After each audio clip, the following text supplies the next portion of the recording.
When you wake up between 3 a.m. and 5 a.m., you are not just waking up because your body is restless. No, sir. No, ma'am. You are waking up because your spirit is being called. God is reaching out to you in the silence of the night, when the world is quiet, when distractions are few, and your soul is most available.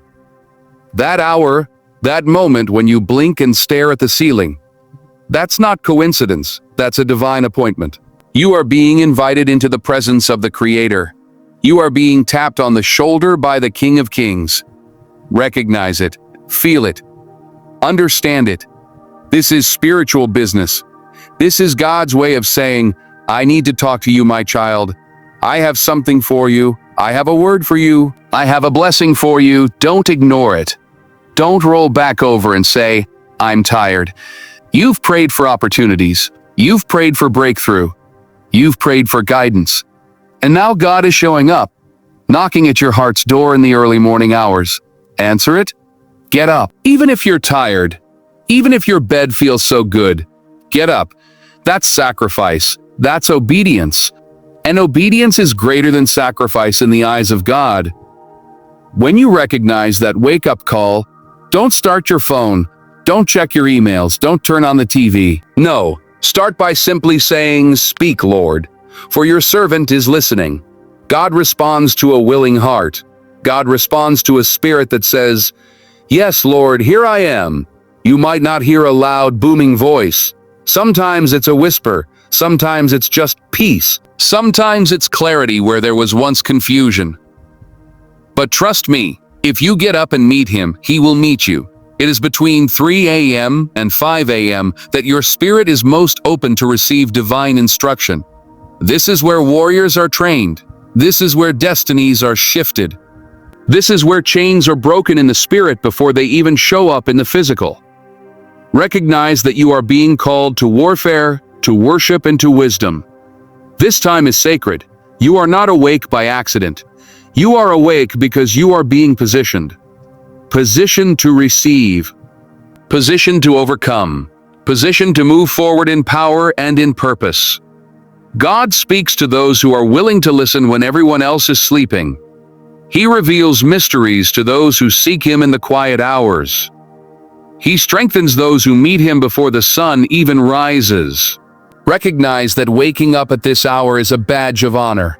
It means you are being trusted with more. Trusted to pray. Trusted to intercede. Trusted to break generational curses. Trusted to build the future he has promised you. So, don't take it lightly. When you wake up in the middle of the night, say, Yes, Lord, I'm here. Say, Yes, Lord, I will pray. Say, Yes, Lord, I will listen. Your blessing is hidden in your obedience. Your next level is hidden in your midnight praise. Your breakthrough is hidden in your willingness to answer God's early morning call. Understand this, your life will never be the same when you learn to recognize the wake-up call and respond in faith. You are chosen, you are called, you are being equipped in the dark so you can shine in the light. Recognize it, answer it, and watch what God will do in your life. Remember, when God wakes you up between 3 and 5 a.m., He's not interrupting your sleep. He's inviting you into your destiny. Don't miss your moment. Support is powerful. Right now, this channel has been blessed with 3,200 subscribers, but the journey doesn't stop here. When you subscribe, you're not just helping me. You're helping build a community grounded in God's love. Together, we can make this light shine even brighter. Click subscribe, be part of this movement, and help fulfill this vision. When you find yourself awake between 3 a.m. and 5 a.m., you must understand that it is not just enough to be awake. It's not just about noticing the hour. It's about what you do in that moment. You have to pray, but not just any kind of prayer. You have to pray with intent, with focus, with your whole heart wide open to God. Too often, we approach prayer like it's some kind of chore, like it's something we check off our list. God bless me, bless my family, amen. No, that's not the kind of prayer that shakes heaven. That's not the kind of prayer that pulls down blessings and shifts the atmosphere. When God wakes you up at that sacred hour, He is giving you a window to reach Him when the heavens are open and your spirit is clear. So you have to come before Him with purpose, with gratitude, and with real conversation.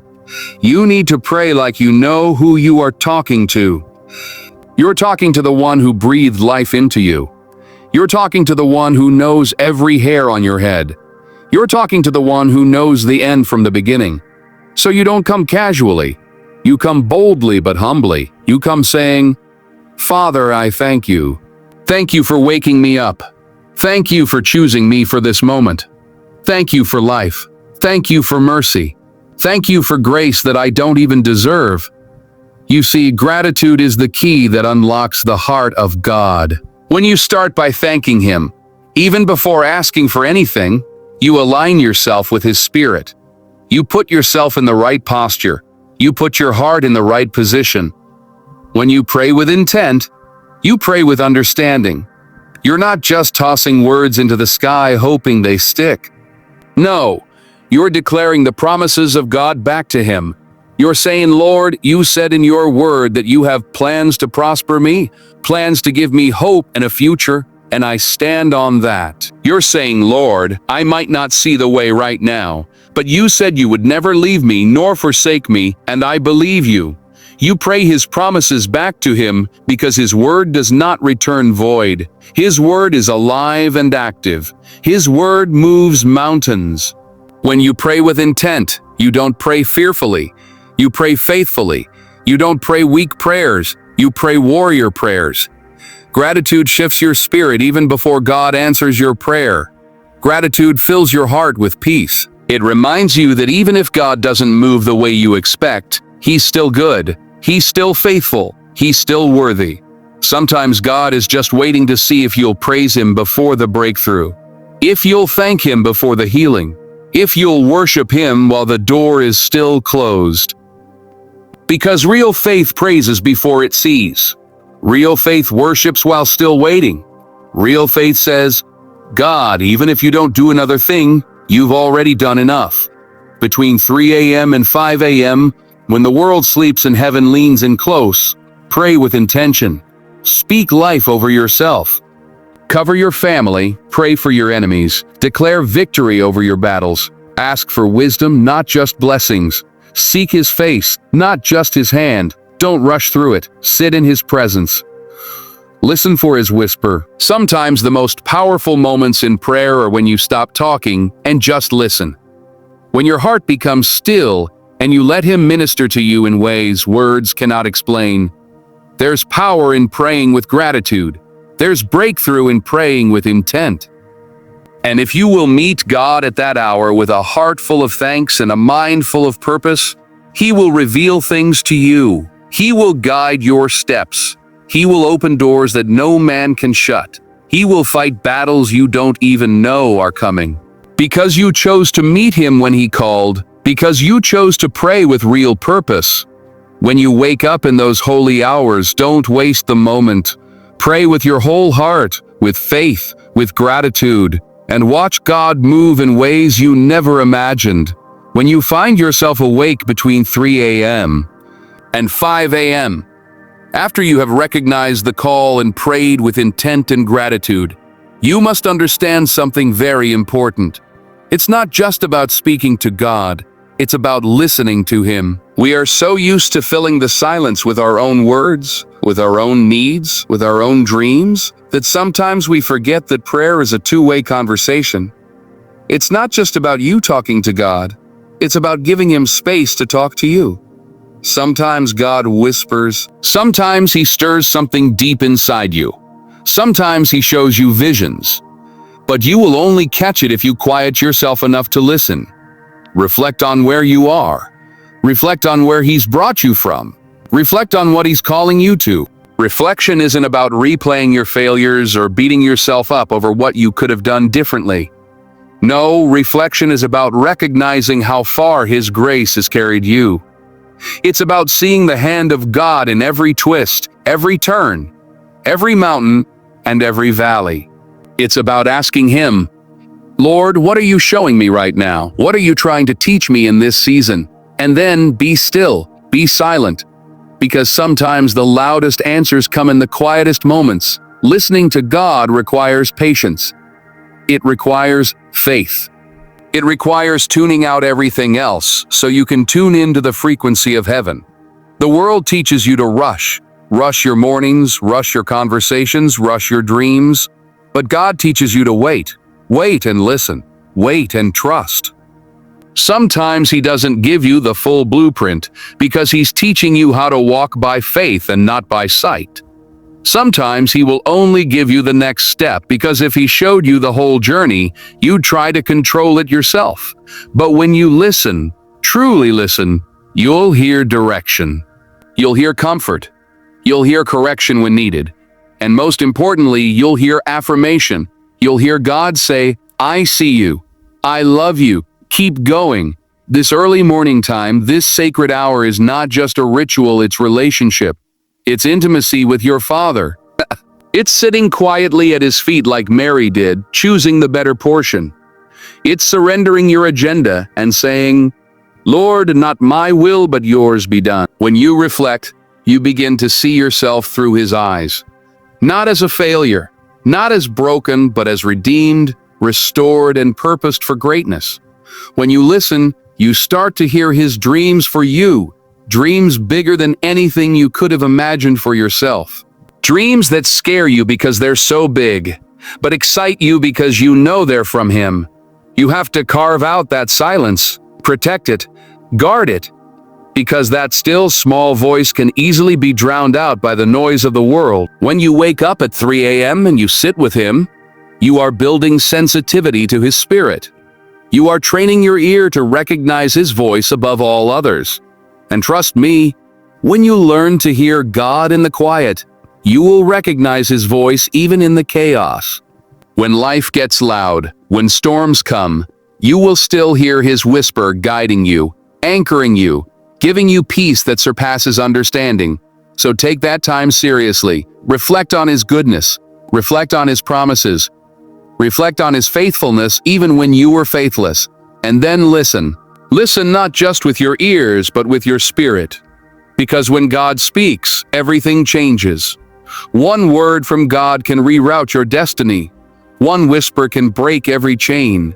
One instruction can lead you straight into your calling. When you choose to reflect and listen during those quiet early hours, you position yourself to hear the very voice that can change the course of your entire life. Between 3 a.m. and 5 a.m., when the world is quiet and the spirit is sensitive, you have a rare opportunity. Not just to listen, not just to pray, but to speak. Speak life, speak hope, speak power over your life and over your future. This is the time to use your words as weapons of faith, because life and death are in the power of the tongue. Your words are seeds, and what you plant will grow. So you cannot afford to wake up in those holy hours and plant seeds of doubt, fear, or negativity. You must declare the promises of God over yourself. You must speak victory even when the battlefield looks empty. You must call things that are not as though they were, because that's the language of faith. When you wake up in those hours, you need to prophesy over your own life. You need to open your mouth and say, I am who God says I am. I am blessed and highly favored. I am walking into purpose. I am stepping into destiny. No weapon formed against me shall prosper. You speak over your mind. I have the mind of Christ. You speak over your heart. I am healed and whole. You speak over your finances. Provision is coming. Doors are opening. Favor is chasing me down. You don't wait to see it first. You speak it until you see it. That's the power God placed inside you. Faith speaks before it sees. Faith shouts victory while the walls are still standing. Don't underestimate the authority you've been given. Too many people pray and then get up speaking defeat over their lives. I don't know if it'll work out. I don't know if I'm good enough. Stop it. Your words are steering your life. If all you speak is doubt, don't be surprised when you live in doubt. But if you speak life, if you speak the promises of God even when everything around you looks dead, then you will see resurrection power begin to move. You will see dry bones come to life. You will see dreams you thought were over suddenly reignite with fresh fire. When you speak life, you shift the atmosphere. You shift your own soul. You remind yourself of who you are. You remind yourself of who your Father is. You are not just anybody walking around lost. You are a child of the Most High God. You are called, you are chosen, you are appointed for such a time as this. When you speak life, heaven backs you up. Angels move on assignment, chains begin to break, fear begins to fall, anxiety begins to flee, depression starts to loosen its grip. Because light and darkness cannot occupy the same space. And when you speak life, you are speaking light into every dark corner. Every great move of God starts with a declaration. David declared victory before he fought Goliath. Joshua declared the walls would fall before they crumbled. Jesus spoke to the storm and commanded it to be still. And that same authority, that same power is inside of you. So between 3 a.m. and 5 a.m., use your words wisely. Speak blessings over your children. Speak breakthroughs over your career. Speak healing over your body. Speak restoration over your family. Speak joy over your home. Speak courage into your spirit. This is not the time to be silent. This is not the time to let fear muzzle your mouth. Open your mouth and declare the goodness of God. Open your mouth and speak life into dry places. Open your mouth and speak like you believe every promise He made to you is true, because it is. When you start speaking life in the early hours, you don't just change your morning, you change your whole future. When you speak life over yourself in the quiet of the early morning, you plant seeds that will blossom into a destiny greater than anything you could have ever imagined.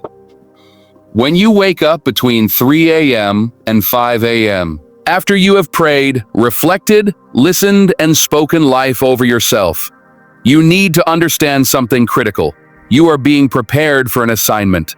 You are not just awake for no reason.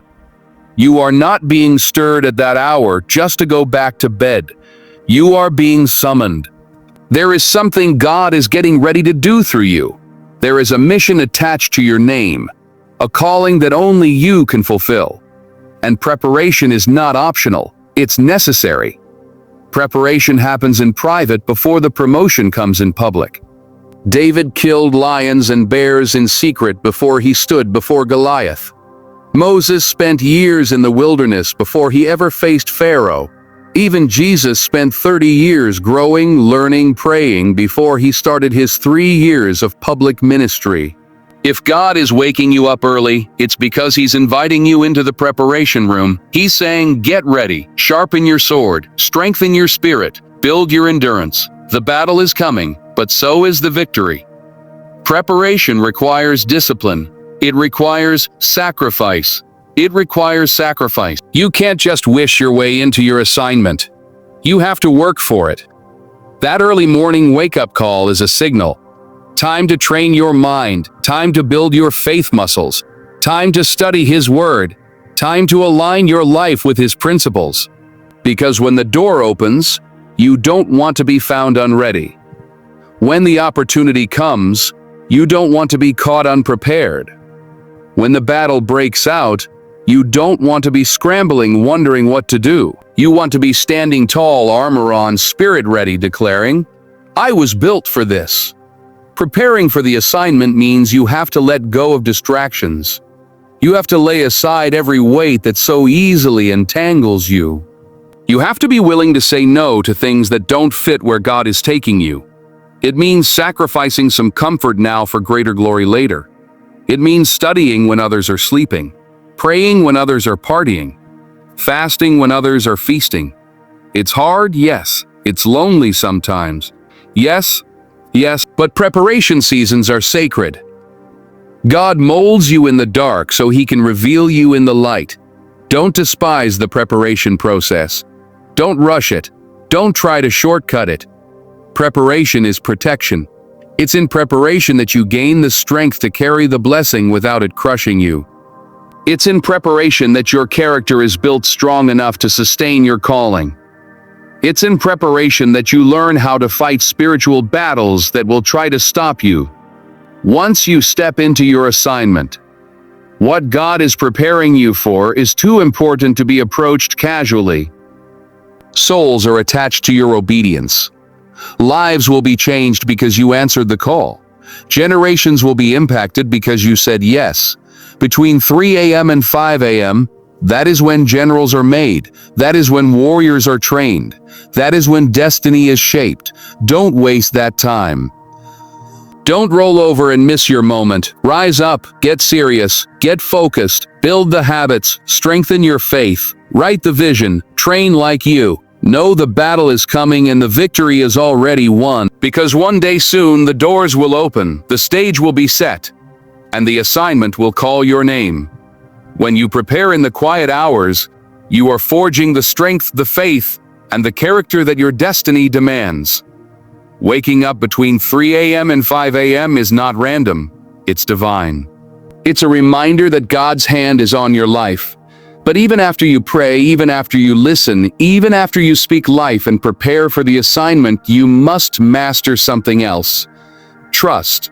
You have to trust God's timing. You have to trust that He knows what He's doing even when you can't see the full picture. You have to trust that the delay is not denial. The detour is not destruction. The waiting is not wasted. God's timing is perfect. And no matter how ready you think you are, He will release you into destiny only when the time is right. There are some things you can prepare for, some things you can work hard for, but there are some things that only patience can unlock. Some doors are not opened by force but by faith. Some victories are not achieved by rushing ahead but by standing still and knowing that He is God. Trusting God's timing means you don't panic when things don't happen according to your schedule. It means you don't compare your journey to someone else's. It means you don't give up when it looks like nothing is moving. Because behind the scenes, God is moving pieces you can't even see. He's setting you up for a breakthrough, bigger than what you prayed for. Sometimes God will hold back what you think you want, because He's preparing something better than what you asked for. Sometimes He delays the blessing because He's growing your faith to be strong enough to handle it. Trusting His timing means you walk by faith and not by sight. It means you praise Him even when the promise hasn't shown up yet. It means you thank Him not just for what you see, but for what you believe is coming. That's real faith. That's real trust. That's real trust. Saying, God, I don't see it yet, but I know You're faithful. I don't feel it yet, but I know You're moving. I don't understand it yet, but I know You're working all things together for my good. And here's the truth. Some of the greatest battles you will ever fight will not be against people or circumstances or even the enemy. Some of your greatest battles will be against impatience, against frustration, against doubt, against the voice in your head that says, maybe it's not going to happen for you. But when you trust God's timing, you silence that voice. You say, I may not know when, but I know who. I may not know how, but I know who. And as long as I know who, I can wait with hope. Trusting God's timing doesn't mean you sit back and do nothing.